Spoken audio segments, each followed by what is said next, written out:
출애굽기 3장 1절부터 5절까지 말씀입니다.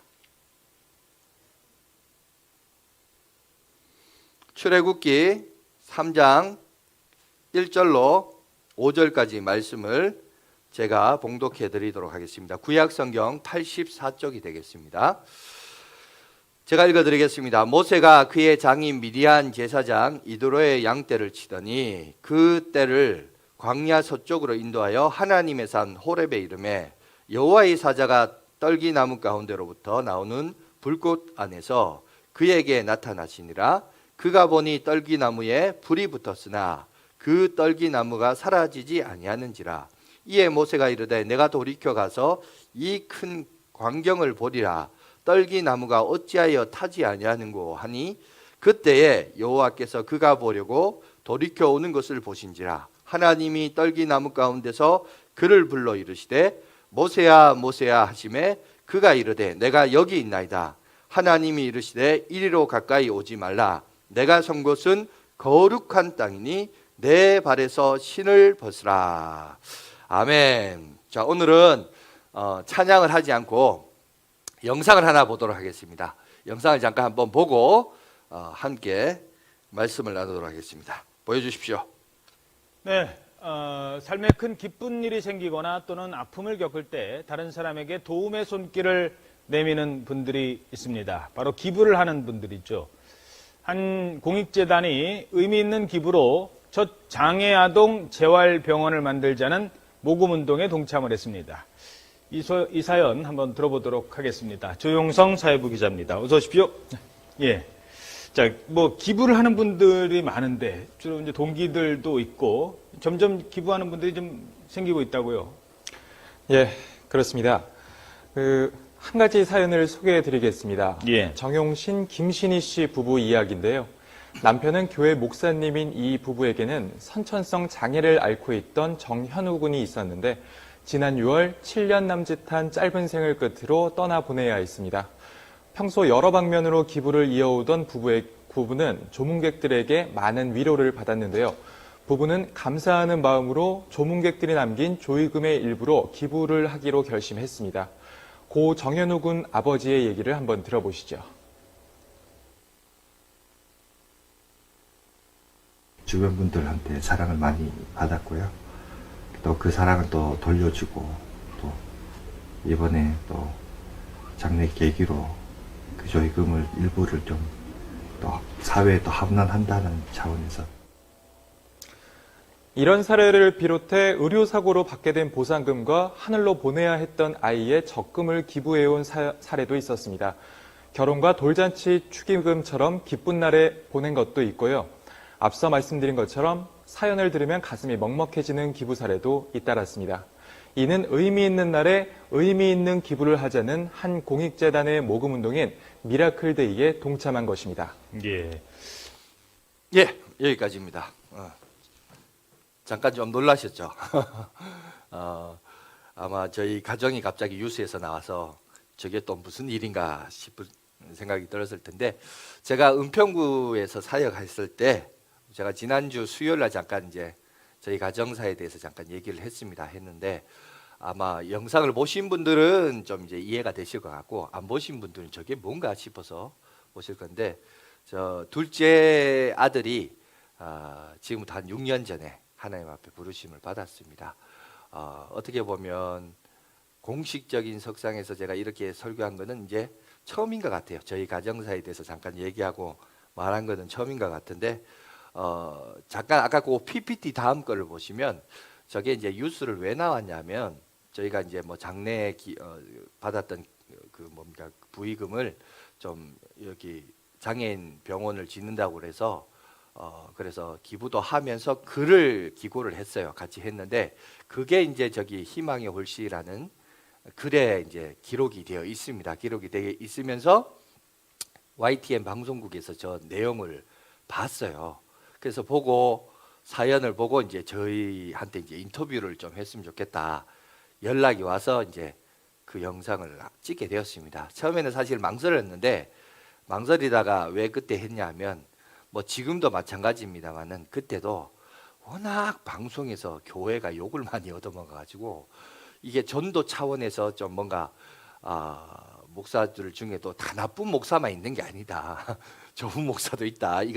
그거를 좀 홍보를 할 필요가 있겠다는 생각이 들었어요. 그래서 제가 그냥 그 선교적인 차원에서 전도적인 차원에서도 좀 해야 되겠다 싶어서 영상을 했고요.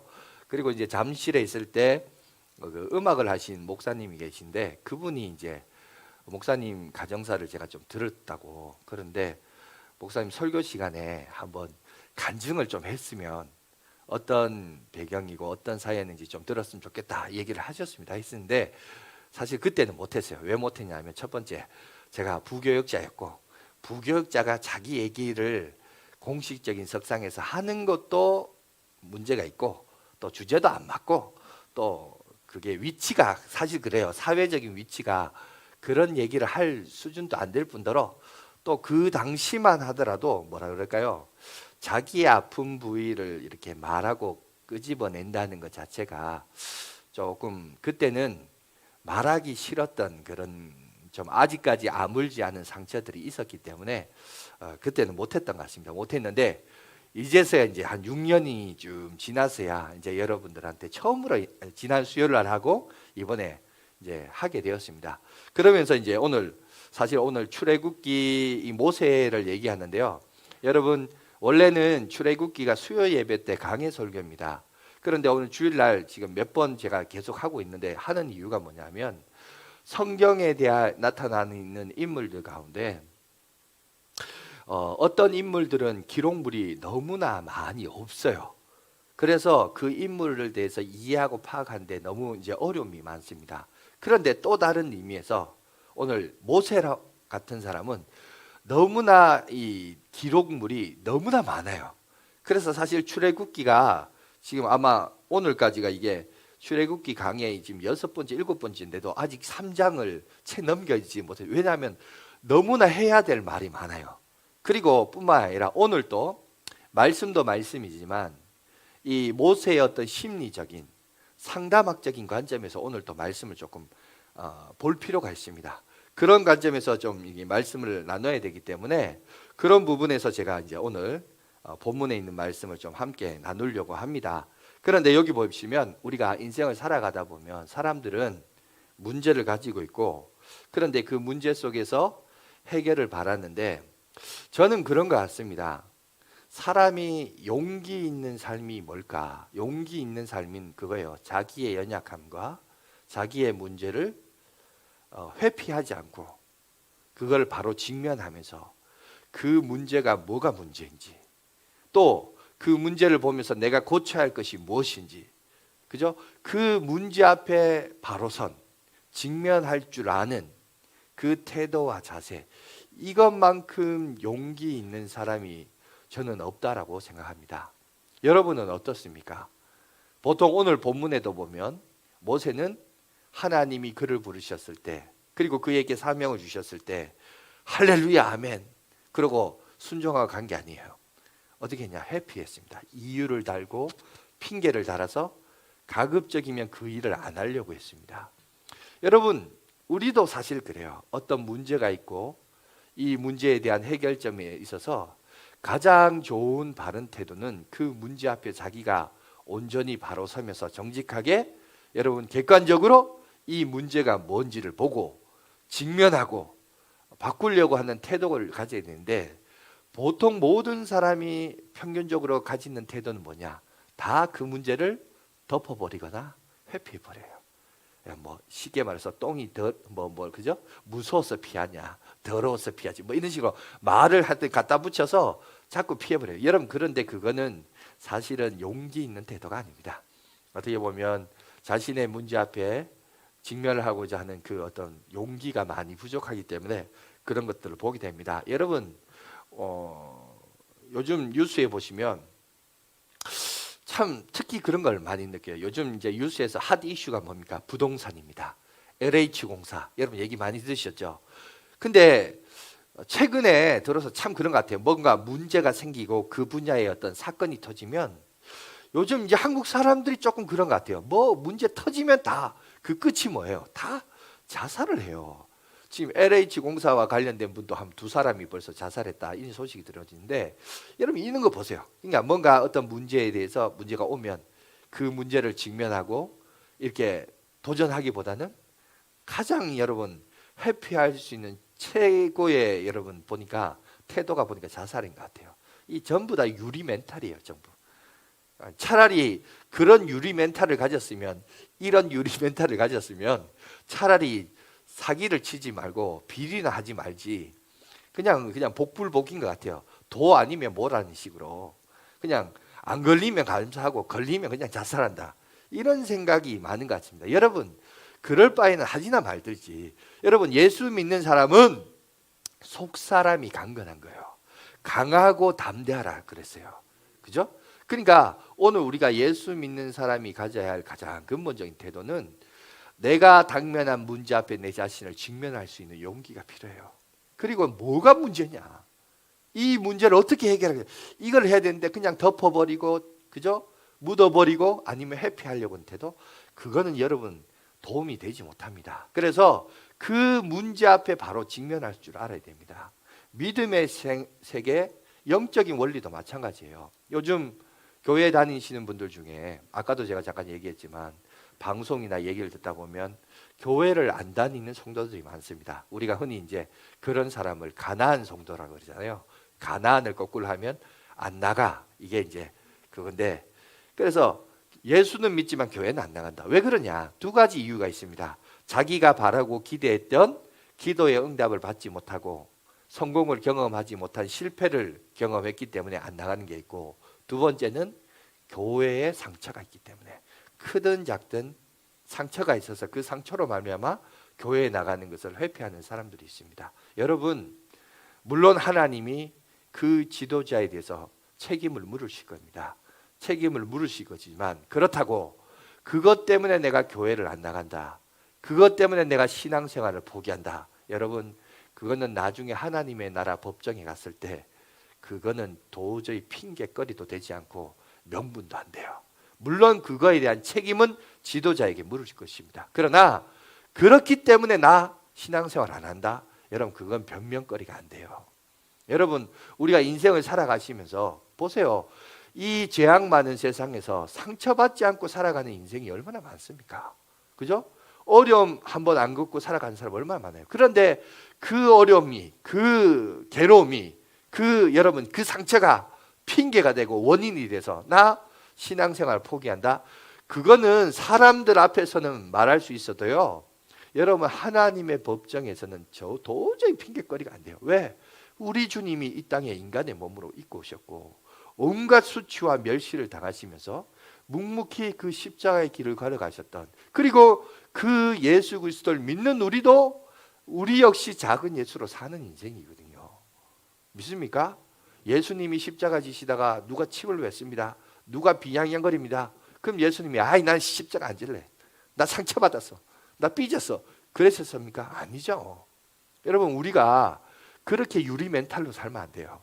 요즘 세상 트렌드가 그러니까 나도 그렇게 살았다. 여러분 그거는 요즘 시세에 맞는 유행인지는 몰라도 하나님의 기준과 관점에서는 도저히 그거는 핑계거리도 되지도 못할 뿐더러 여러분 하나님의 법정에서 변호할 수 있는 주제가 되지 못한다는 사실을 여러분 기억하시기 바랍니다. 그래서 오늘은 이 모세에 대해서, 특별히 상처받은 지도자, 어떻게 보면 상처의 대가 중에 한 사람이 이 모세에 대해서 잠깐 한번 살펴보면서 하나님이 이 상처투성인 이 인생을 어떻게 지도자로 만들어 가셨는가, 이걸 조금 한번 보도록 하겠습니다. 여러분 모세가 상처받았다, 여러분 이런 얘기 듣다 보면 좀 의아스럽죠. 그런데 여러분 모세의 환경을 여러분 이렇게 한번 묵상해 보십시오. 그러면 충분히 여러분 모세도 상처투성이에요. 일단 성장 과정에서 그 가정사가 정상적이지 않습니다. 자기가 태어났을 시절에는 여러분 자기 민족이 다 노예였어요. 남의 나라 노예에 태어났습니다. 그리고 엄마가 뱃속에부터 잉태했을 때 이 아이에 대한 기대와 소망으로 키운 게 아니라 걱정이었어요. 벌써 모세가 태어나기 전에 누나가 있었고 형이 있었습니다. 그래서 애굽의 산하 제한 정책으로 말미암아 엄마가 걱정이 되는 거예요. 얘가 딸이면 괜찮은데 혹시 아들이면 어떻게 되지? 여러분 잉태하면서 걱정이 됩니다. 왜? 아들이 태어나면 그때 당시 법정으로는 나일강에 그 아이를 던져 죽여야 됐거든요.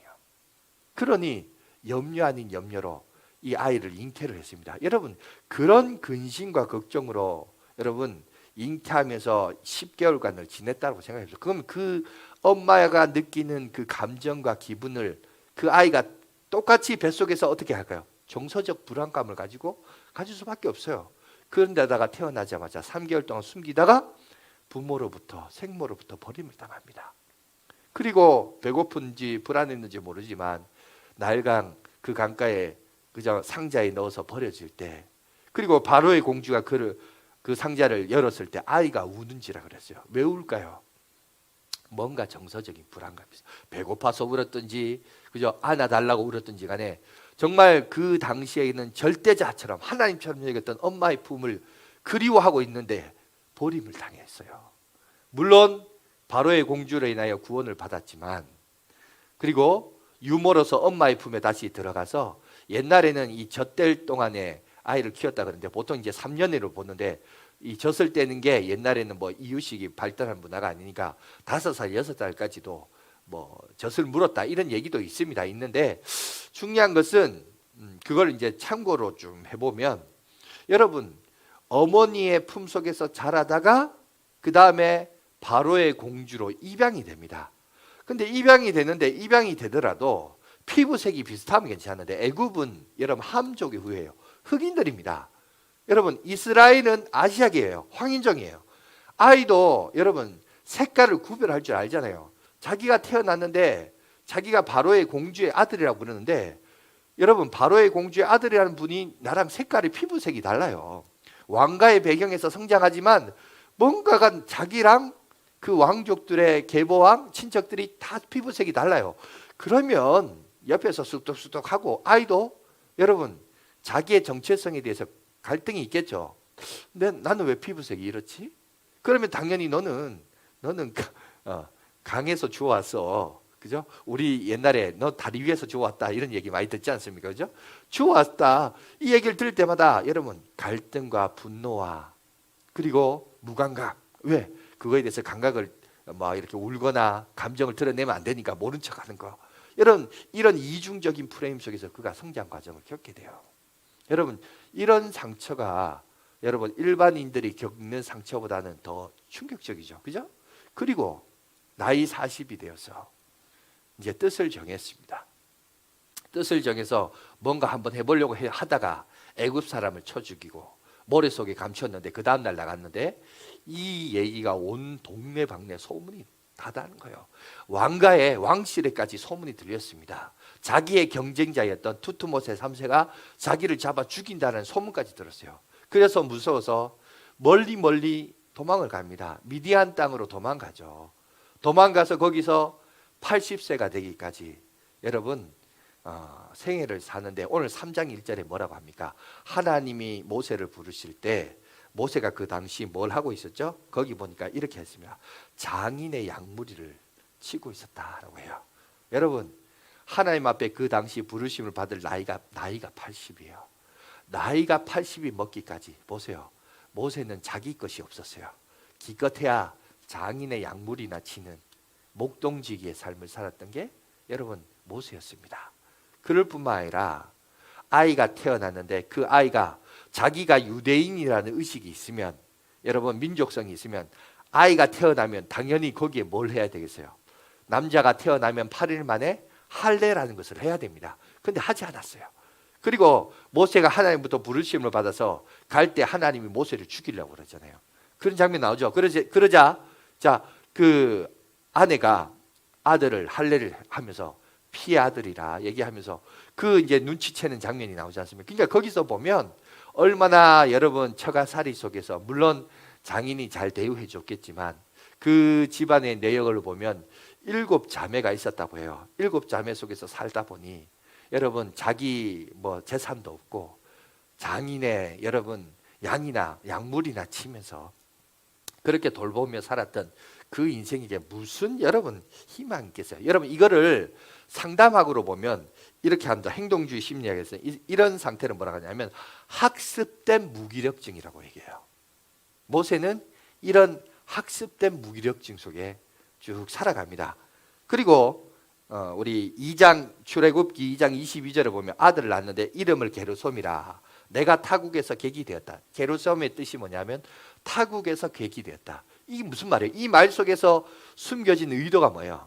나는 지금 몸은 미디안에 있는데 내 마음은 지금 어디 있는 거예요? 애굽 땅에 있고 이스라엘 백성에게 있는 거예요. 그죠?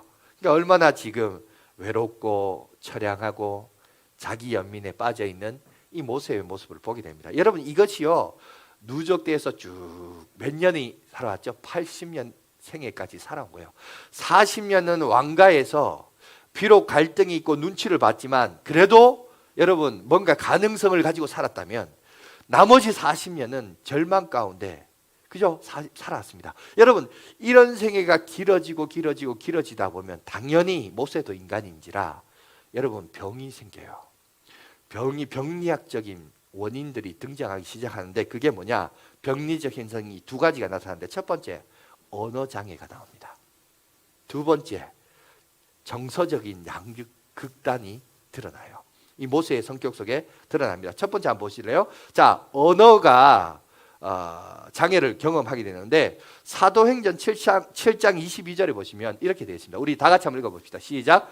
모세가 사람의 모든 지혜를 배워 그의 말과 하는 일들이 능하더라. 여러분, 자 사도행전은 누구냐 하면 스데반 집사가 성령의 충만함을 입어서 자기 민족들에게 유대인들에게 복음을 증가합니다. 그러면서 옛날 구약 시대를부터 거슬러서 예수 그리스도까지 설명을 쭉 하는데 그때 모세에 대해서 언급을 하며 얘기할 때 모세를 뭐라고 하냐? 모세는 말과 하는 일들이 능했다 그러죠. 말을 잘했다라고 해요. 그죠? 분명히 말을 잘했다라고 말합니다. 말을 잘했다라고 말했던 그가 나중에 하나님 앞에 부르심을 받을 때는 뭐라고 하냐면 나는 입이 뻣뻣하고 말이 둔하다라고 했어요. 보낼 자를 보내소서. 여러분 4장, 5장, 6장에 걸쳐서 하나님이 그를 소명하시고 부르시는 장면이 나오는데 3장부터 시작해서 그죠? 등장하는데 모세는 단 한 번도 하나님 감사합니다라고 하지 않고 보낼 자를 보내소서. 왜? 나는 입이 뻣뻣하다, 둔하다라고 해요. 자, 이걸 보면 과거에는 말을 잘했는데 지금은 말이 둔하다, 뻣뻣하다. 이거는 결국 뭐죠? 후천적으로 지금 이 말에 있어서 언어적 장애가 왔다라는 것을 오늘 우리가 알 수 있습니다. 요즘 우리나라도 뭐 몇십 년 전부터 이제 이슈이지만 우리 자녀들 양육함에 있어서 영어를 조기 교육을 많이 합니다. 그래서 어릴 때 이제 한글에 대해서 만물이 트이기 전에도 일찍 외국에 보내고 유학을 보내서 언어 공부를 하려고 하는 또 그런 부모들이 있습니다. 그런데 그거에 대해서 요즘 최근에 언어학자들이 이런 얘기합니다.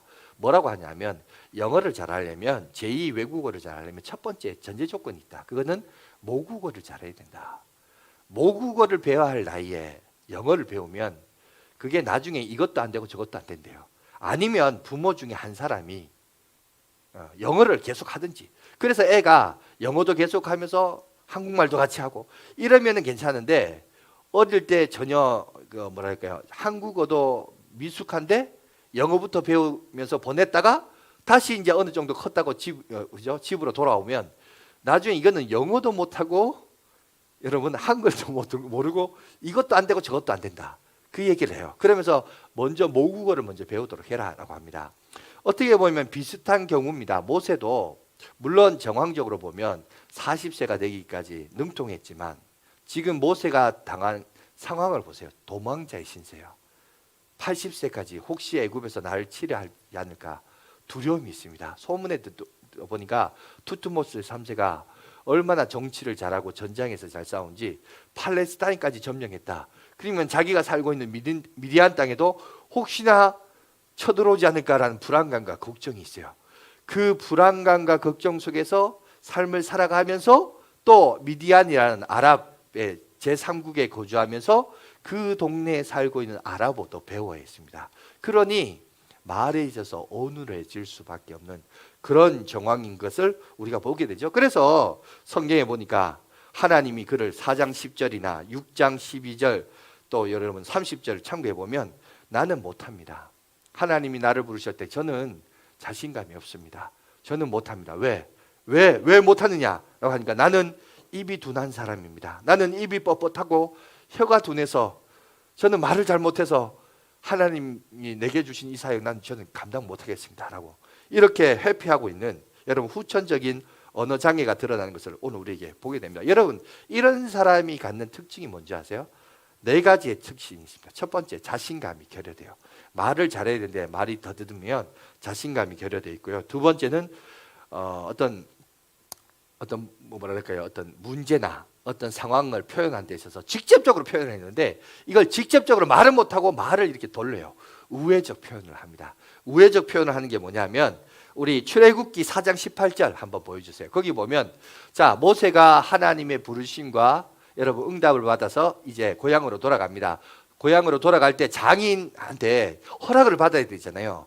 그런데 장인한테 허락을 받을 때 여러분 제가 양을 치는데 하나님이 불꽃 가운데 임하셔서 이러 해라. 그래서 제가 가야 될 것 같습니다.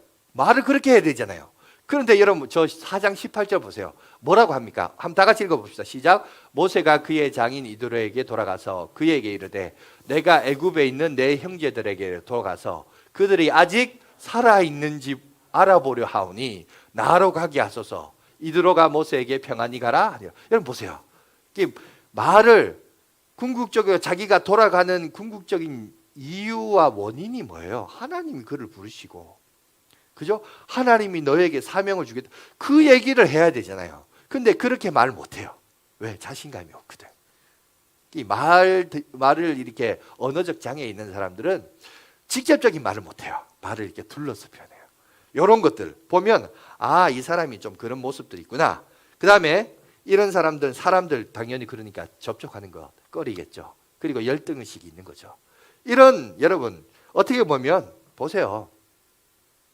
어떻게 보면 상처투성의 그 모습을 보게 됩니다. 그리고 나중에 보면 하나님이 물론 순종해서 그가 가긴 하지만 끝까지 뭘 얘기하냐면 보낼 자를 보냈어서 그러면서 하나님 앞에 그 소명 앞에 자꾸 피하려고 하고 회피하려고 하는 그 모습이 정말 있어요. 여러분 우리도 그렇잖아요. 어떤 문제나 어떤 해결 앞에 미션 앞에 우리가 담대히 가기보다는 이유와 갖가지 원인과 그저 핑계거리로 피하려고 하고 회피하려고 하는 그런 모습들이 있습니다. 뿐만 아니라 이 모세는 어떤 또 단점이냐면 정서적으로도 양극단을 가졌어요. 여러분 일단 태어난 환경을 보세요. 자기는 노예 신분으로 태어났습니다. 그러니까 그 애굽이란 나라에서 가장 낮은 계급이에요. 그죠? 노예라는 신분에서 태어났는데 성장한 건 어디에 있어요? 공주의 아들이었습니다. 그러니까 가장 높은 직업이에요. 그러니까 완전 양극단이에요. 중간에 산 게 아니고 아예 바닥이든지 아예 높든지 일단 태어난 환경 자체가 그래요. 그런 성장 과정이 있었고 두 번째 보시면 하나님의 소명과 부르심 앞에서는 삐죽삐죽하며 멈칫멈칫하며 망설이는데 40년 전에 뜻을 정했을 때 애굽 사람을 쳐 죽일 때는 극단적이고 충동적이고 그죠? 뭔가 적극적인 모습을 이런 양극단이 있어요. 뿐만 아니라 여러분 민수기에 보면 오늘 성경 구절은 제가 준비를 안 했습니다만은 12장 3절에 보면 뭐라고 되냐면 모세는 성격이 온유하대요. 온유함이 온 이스라엘보다 더 온유하대. 이런 사람이 없었다라고 얘기합니다. 이렇게 온유한 사람이 하나님의 산 시내산에 오를 때 40일 동안 하나님께서 그에게 말씀하시고 십계명 2돌판을 가지고 내려왔을 때 그 밑에서 금송아지 만드는 이스라엘 백성들을 보면서 화가 나가지고 그 돌판을 집 던져가지고 깨버려요. 깨버릴 뿐만 아니라 그 금송아지를 녹여가지고 물에다가 버리는데 그 버린 물에다가 이스라엘 백성들 다 먹으라고 그러면서 그걸 먹게 했던 여러분 그런 지도자였습니다. 뿐만 아니라 나중에 자 이들이 물이 없음을 사막이 참 물이 귀하잖아요. 그죠? 그래서 물이 없음을 원망해서 자 그래서 모세와 하나님께 원망하자.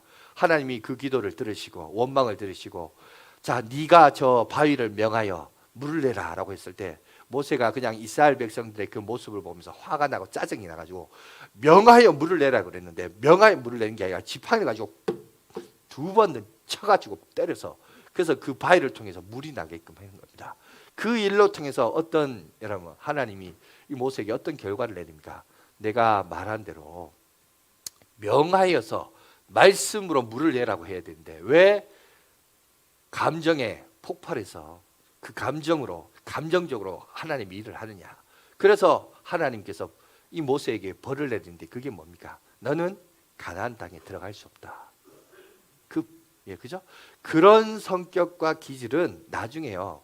우리도 사실 그렇습니다만은 정말 자기가 힘들고 어려웠을 때 그렇게 수고하고 노력하면 사람은 기본적으로 여러분 무슨 마음이 있냐면 공로의식이 있어요.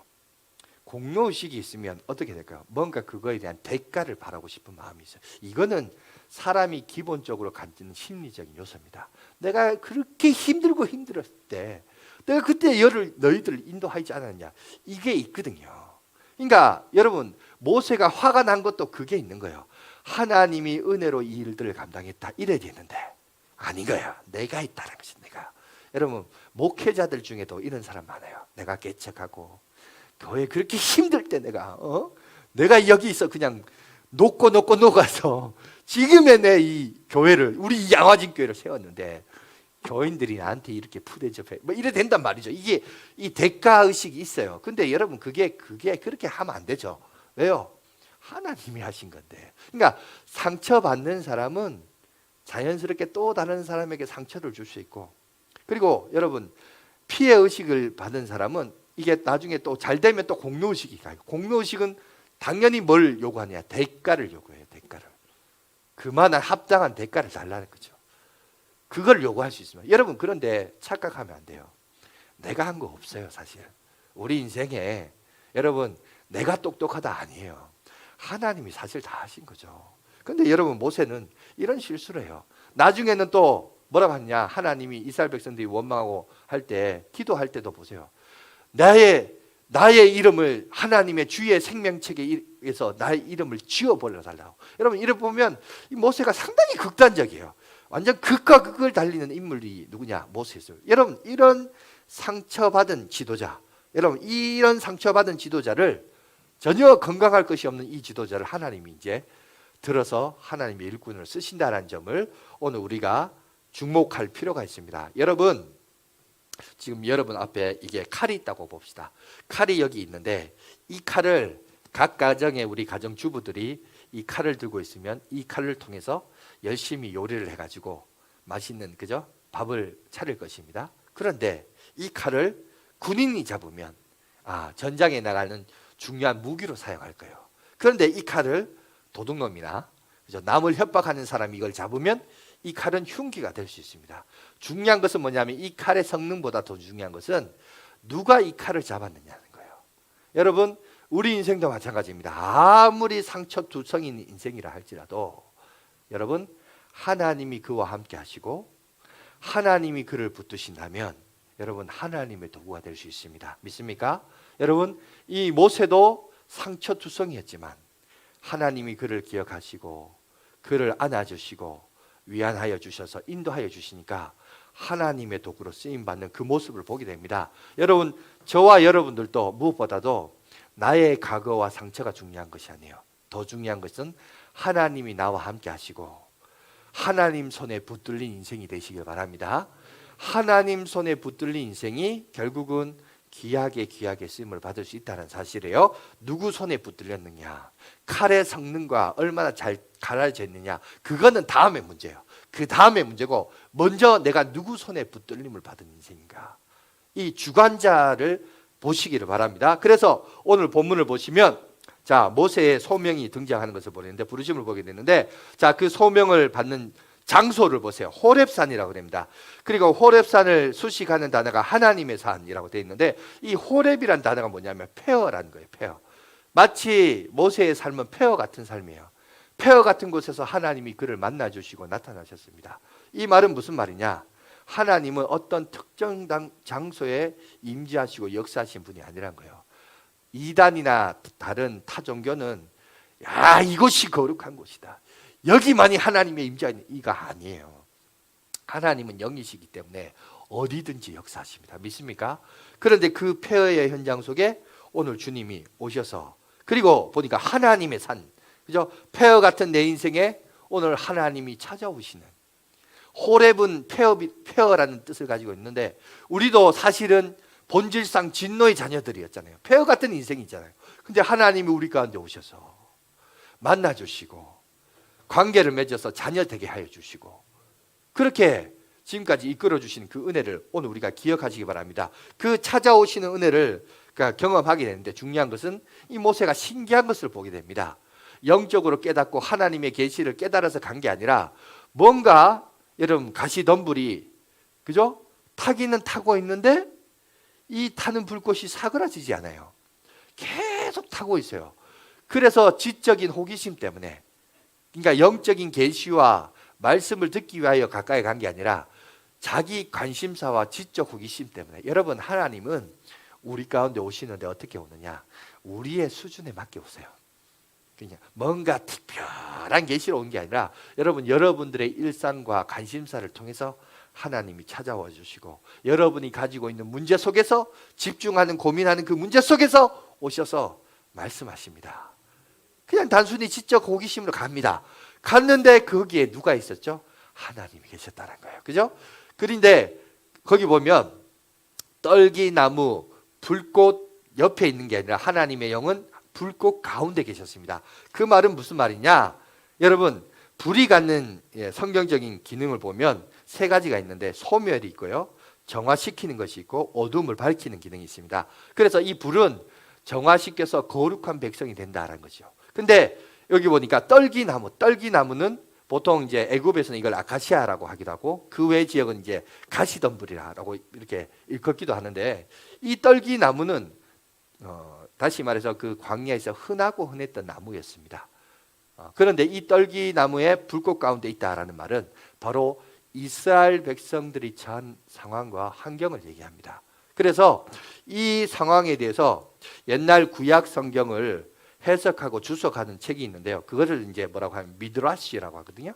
이 미드라시 해석을 보면 이렇게 합니다. 이 부분을 어떻게 해석했냐면, 너는 이스라엘이 고난 중에 있는 것처럼 나도 고난 중에 있는 것을 알지 못하느냐. 지금 떨기나무 불꽃 가운데 계신 하나님은 뭘 묘사하냐? 이스라엘이 지금 고통 가운데 있는 것처럼 나도 그들과 함께하고 있다. 이 얘기를 지금 하고 있는 것입니다. 여러분, 불꽃 가운데 임재는 결국 뭘 얘기하느냐? 여러분, 이거는 우리의 생애도 마찬가지랍니다. 나를 지으신 그분께서 나를 이해하시고 나의 문제 속에 함께 하신 하나님. 하나님은요, 저 멀리 계신 분이 아니에요. 하나님은 지금 여러분의 현재의 위치와 고민과 염려와 그 문제 속에, 문제의 현장 속에 함께하고 계신다는 겁니다. 먼저 그것을 보라는 거예요. 모세를 통하여 지금 오늘 우리에게 이 얘기를 합니다. 그러면서 이곳은, 자, 3절, 5절에 보니까 이렇게 되어 있습니다. 내가 선 곳은 거룩한 땅이니 내 발에서 신을 벗으라 라고 합니다. 자, 지금 장소를 보세요. 폐허의 땅인 호렙에서, 그 다음에 하나님의 산이라는 수식어가 등장하고, 이제는 뭐라고 합니까? 거룩한 땅이다. 거룩한 땅이라고 그래요. 여러분, 지금 이곳이 어떤 거예요? 동일한 장소예요.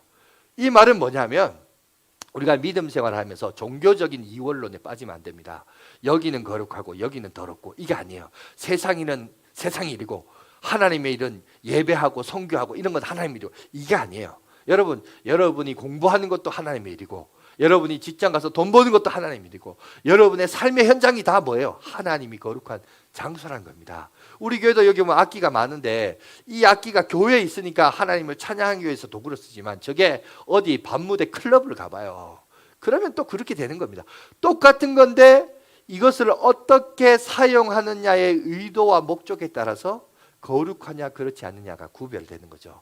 그죠? 그러니까 여러분, 우리들도 마찬가지입니다. 하나님은 먼저 우리의 삶의 현장에 찾아오신 하나님이 우리에게 우리의 올바른 동기와 목적을 가지고 주의 영광 위에 살아가면 그것이 무엇을 하든지 그 일들은 뭐가 된다? 거룩한 사역이 된다는 겁니다. 그죠? 뭔가 거룩해서 거룩한 게 아니라, 물 떠서 이렇게 안수하고 기름 부어서 거룩한 게 아니라, 여러분, 우리가 올바른 하나님을 향한 올바른 동기와 목적을 가지고 나가면 그 모든 우리의 몸짓과 행위와 일상도 무엇이 될 수 있다? 하나님의 거룩한 지역과 임재와 역사가 될 수 있다는 사실입니다. 먼저 그것을 기억하시고, 그러면서 오늘 주 목적을 봅시다. 모세를 통해서 하나님이 처음으로 여러분 요구하신 게 뭡니까? 5절 끝에 보니까 내 신을 벗으라 라고 얘기해요. 신을 벗는다는 게 뭘까요? 여러분, 그 당시에 있어서 노예는 신발을 신고 있지 않았습니다. 그러니까 너에게서 신을 벗으라 라는 것은 주권을 얘기합니다. 너의 주권을 내려놔라는 거예요. 지금부터 너는 나의 종이다. 다시 말해 지금부터 나는 너의 왕이다. 내가 너의 주인이다. 이 얘기를 하는 거예요. 여러분, 지금 모세가 어떤 상황이에요? 상처받을 대로 상처받았고 낮아질 만큼 다 낮아진, 더 이상 내려가지 못하는 밑바닥 인생이에요. 여기서 어떻게 더 내려가? 더 내려갈 수도 없는데 거기서 또 하나님 말해요. 신발을 벗으래요. 또 벗으래. 뭘 내려놔래요. 뭘 더 내려놔요. 근데 벗으라고 말해요. 이제 하나님이 너희 인생 가운데 찾아와 주셔서 인도해 주실 것을 오늘 우리에게 얘기합니다. 다시 말해서 너의 가지고 있는 이 문제 앞에 올바르게 직면하는 거죠. 하나님의 말씀 속에 바로 서라는 겁니다. 자, 신발을 벗는 행위가 갖는 의도가 뭔지를 구약 성경의 다른 예를 통해서 한번 살펴보도록 하겠습니다. 여러분, 여호수아서 5장 13절에서 15절 말씀을 보시면 이런 말씀이 있습니다.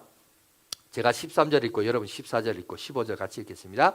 여호수아가 여리고 가까이 이르렀을 때에 눈을 들어본즉 한 사람이 칼을 빼어 손에 들고 마주 서 있는지라. 여호수아가 나가서 그에게 묻되 너는 우리를 위하느냐 우리의 적들을 위하느냐 하니 그가 이르되 아니라 나는 여호와의 군대 대장으로 지금 왔느니라 하는지라. 여호수아가 얼굴을 땅에 대고 엎드려 절하고 그에게 이르되 내 주여 종에게 무슨 말씀을 하려 하시나이까. 15절 있습니다. 여호와의 군대 장관이 여호수아에게 이르되 내 발에서 신을 벗으라. 내가 선 곳은 거룩하니라 하니 여호수아가 그대로 행하니라. 여러분, 드디어 40년 광야 생활을 마치고 모세는 광야에서 죽습니다. 이제 여호수아가 지도자가 되어서 첫 번째 전투를 치르는데, 첫 번째 전투니까 지도자로서 긴장이 되겠죠. 걱정이 돼서 이리저리 배회하고 있는데 하나님의 군대 장관이 등장해요. 등장하면서 자, 여호수아가 한 말이 뭡니까? 너는 우리를 위하느냐 대적을 위하느냐. 이게 좀 말이 어렵죠. 우리식으로 말하자면 너 우리 편이냐 적이냐 이 얘기예요. 그렇게 물었습니다. 물을 때 군대 장관이 뭐라고 대답했냐면 그 질문에 대답하지 않아요.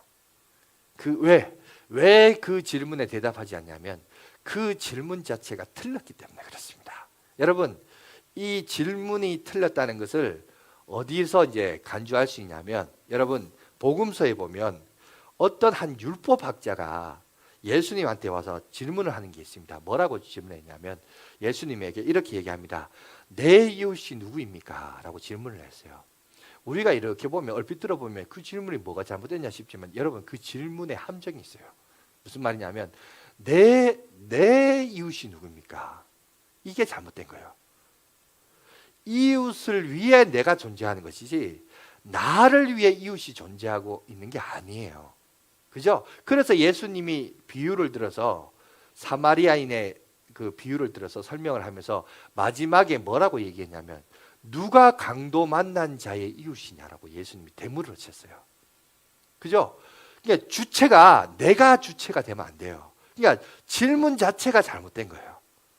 근데 사람들은 다 보면 세상이 누구 중심으로 돌아가요? 다 나 중심으로 돌아가. 그래서 내 이웃이 누구냐고 해요. 아니에요. 우리가 그 이웃의 필요를 위해 내가 존재하는 거예요. 그죠? 이 해석이 맞는 거죠. 그래서 예수님이 이 강도 만난 자 이웃이 누구냐라고 묻는 거예요. 여러분, 다시 오늘 여러분 여호수아도 마찬가지입니다. 니는 우리 편이냐 적이냐라고 했을 때 이 질문도 틀린 거예요. 왜? 주체가 누구예요? 내가 중심이거든. 우리가 중심이거든. 그러니까 그런 질문 자체가 기준이 나예요, 나. 이것을 내려놓으라는 거예요. 그 말이 뭐냐? 내 신을 벗으라는 겁니다. 그 시대적인 상황으로 보면 여러분, 내 인생에, 물론 내 인생을 내가 살죠. 그러나 내 인생이 내가 주인공이 아니에요. 하나님이 상처받고 열등감 투성인 모세를 고치시는데 그 첫 번째가 뭔지 아세요? 오늘날 교회 다닌 성도 중에도, 특히 중직자 중에도 그런 사람이 있어요. 자기 열심으로 신앙생활 하는 사람이 있어요. 내 기분, 내 감정, 자기 열심. 그거 아니에요. 그런 사람들 뭘 해야 되는지 아세요? 오늘 하나님의 음성을 들으십시오. 네 발에 있는 신을 벗어라. 무슨 말이냐? 네가 갖고 있는 주체 사상, 네가 가지고 있는 주권 내려놔라는 거예요. 내 중심으로 신앙생활하는 거 아닙니다. 나는 죽고 예수로 사는 삶. 그게 바로 신앙의 첫걸음이에요. 믿습니까? 오늘 하나님이 모세에게 말씀하신 첫 번째 신앙생활의 영적 지도자의 첫걸음이 뭐였냐? 내 발에 신을 벗으라는 겁니다. 너의 인생이지만, 하나님이 너에게 선물로 준 인생이지만, 하나님이 너에게 준 선물이라고 할지라도 그것은 너의 것이 아니란 거예요. 그거는 누구 것이에요? 하나님의 것이란 거예요. 이제부터 내가 너를 주관하겠다. 이제부터 내가 말하는 대로, 내가 가라 하면 가고 멈춰라 하면 멈추고, 그죠? 하나님의 지시한 삶대로 살아라는 거예요. 다시 말해서 이제 서론으로 돌아가 봅시다. 나 교회 다녔는데 교회 다니다 상처받았어. 내가 상처받았어. 여러분, 질문이 틀렸어요. 내가 상처받는 거 아니에요. 여러분, 나는 내려놓고 하나님이 내 삶을 주관하는 영역부터 다시 재단을 쌓아가야 돼요. 다시 재단을 쌓아가면서 나는 죽고 예수로 사는 인생, 그 인생이 돼야 됩니다. 믿습니까? 근데 그 하나님은 저 멀리 계신 분이 아니에요. 그분은 나를 아시고 나의 상처도 아시고 나의 아픔과 고통 속에도 함께 고통하셨으며, 그죠?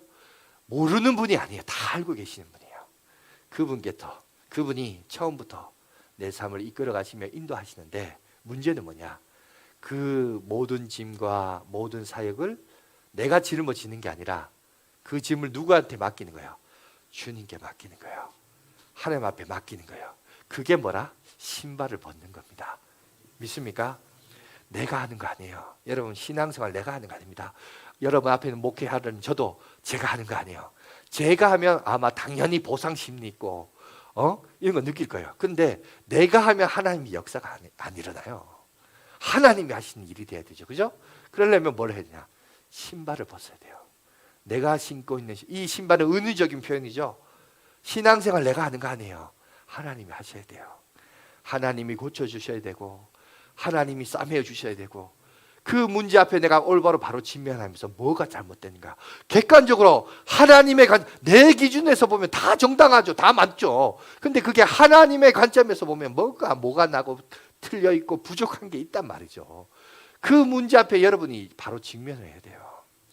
그래서 이 상처받은 지도자가 치유되고 회복되어야 하나님 앞에 쓰임받을 수 있다는 사실입니다. 아무쪼록 나는 죽고 여러분 예수로 사는 그런 삶을 살아가는 저와 여러분들이 되시기를 간절히 바라겠습니다.